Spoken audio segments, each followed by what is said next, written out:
so today in the PhantomCave YouTube channel, we're going to be talking about the latest Phantom comic that I've actually read. And today's actual Phantom review is about the Assignment in Riga. It is a new story that came out in 1995, and it is, of course, June publication day. So we get to have a look at a magnificent script by Legnat. It is obviously a Swedish story, and I'm guessing the next actual story after this is basically it's basically like a follow-up story of this Assignment in Riga.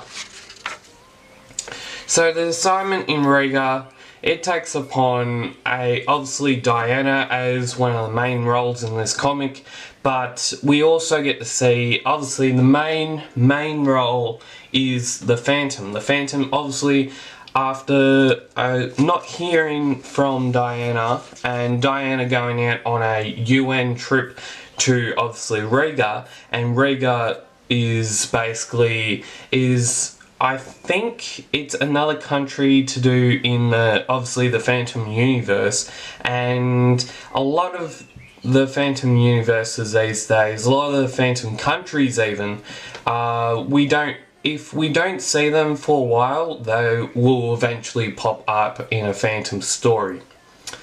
And that's especially when you get to see the good old Wambezi, the good old Lonago tribes of basically the Phantom lore. You get to see the Phantom, nearly everything that if you saw a Phantom tribe in like a Leaf Falcon, Sly Barry story, you would eventually see either Lonago, Wambezi, or basically any other tribe to do with it. But in this story, Diana Palmer, or as we all know, Diana Walker, is basically, has to go on this trip from the UN thing in, I think, Bengali, and the UN are thinking, oh, there's something wrong going on here, we better go have a look at it. But that is the case in this story. This young bloke has quite an influence in this story. As we all know, if you've read this story back in 1995, you would know what this guy's role is. And the UN back in those days, I'm guessing it's still a thing, the United Nations, still a thing, and Diana and her disciples, Diana and her basically UN mates have to basically check out like the orphanages in Riga to make sure they're complying with health and safety and guess safety to children, I guess. But there's a lot happens in this story. Diana actually finds out that there's basically something wrong happening on here. The Phantom doesn't actually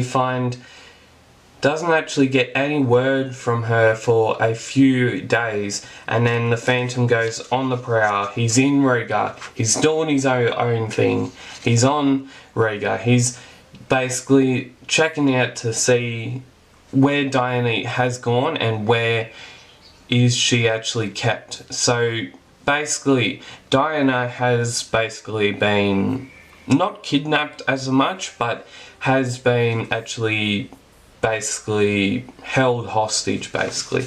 She's going to be held hostage until the Phantom actually finds her, and the Phantom is basically doing detective work up until he finds her. And as we all know, the Phantom is always doing detective work before we actually get to know where Diana is and how he saves her. But the Phantom actually finds out that the actual people who are actually in Riga, who are actually also a part of the orphanage, are actually bad people. They're actually conspiring against a lot of things, and they're just carrying on and creating havoc in the world, basically.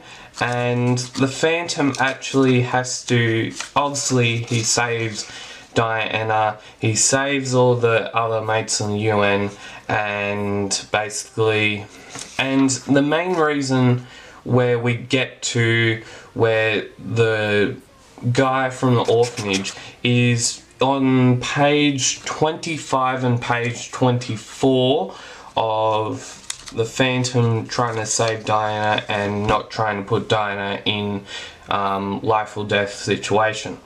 So we see the orphanage guy, he is actually pointing a gun at Diana eventually, and this guy, we actually think that this guy, the guy that makes the molds, and all this story is about is that there's an orphanage doing some bad things. He then goes off and does smuggling. Yes, it's a story about smuggling, and a lot of it is ancient relics, ancient museum pieces that should be in a museum but aren't, and a lot of famous artifacts that basically should be in a museum but aren't, and he's basically creating fake copies of them. That's what basically it all is.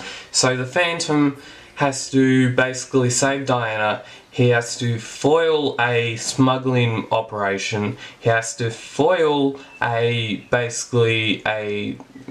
making copies of basically the famous artifacts that should be in a museum. And as we all know, if it couldn't get any worse, we see a gunshot go through